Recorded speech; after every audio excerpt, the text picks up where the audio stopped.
जी सैया पढ़ती हूँ पैया, मैया जी गई है मोरे अंगनैया।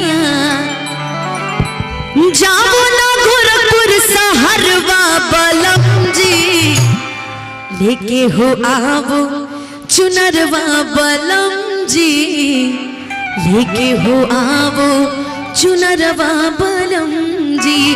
बोलिए सच्चे दरबार की। मुझे पता है समय कुछ और हो गया है, लेकिन एक भजन से शुरुआत करेंगे, उसके बाद जो आपकी फरमाइश, फिर से आज एक गाने की फरमाइश मुझे दोबारा मिली, मैं जरूर सुनाऊंगी। आइए कि सुनो जी सैया पढ़ती हूँ पैया, मैया जी गई है मोरे अंगनैया। जाओ ना गोरखपुर सहरवा बलम जी, लेके हो आवो चुनरवा बलम जी, लेके हो आवो चुनरवा बलम जी, लेके हो आवो चुनरवा बलम जी, लेके हो आवो चुनरवा बलम जी।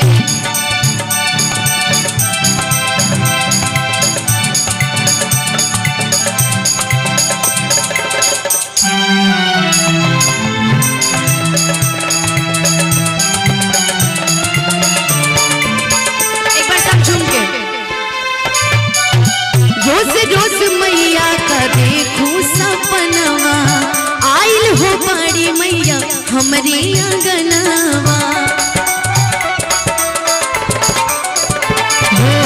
रोज रोज मैया का देखूं सपनवा, आइल हो बड़ी मैया हमरे आंगनवा।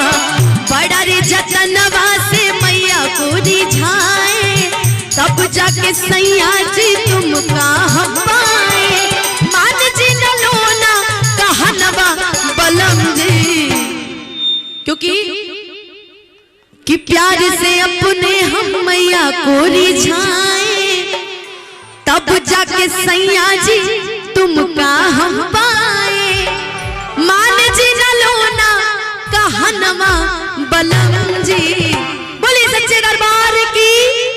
और एक बार दोनों हाथ उठा के मेरे साथ मिलके एक बार झूम दीजिए कि लेके हो आवो चुनरवा बलम जी, लेके हो आवो चुनरवा बलम जी, लेके हो आवो चुनरवा बलम जी, लेके हो आवो चुनरवा बलम जी, लेके हो आवो चुनरवा बलम जी, लेके हो आवो चुनरवा बलम जी, लेके हो आवो चुनरवा बलम जी, लेके हो आवो चुनरवा बलम।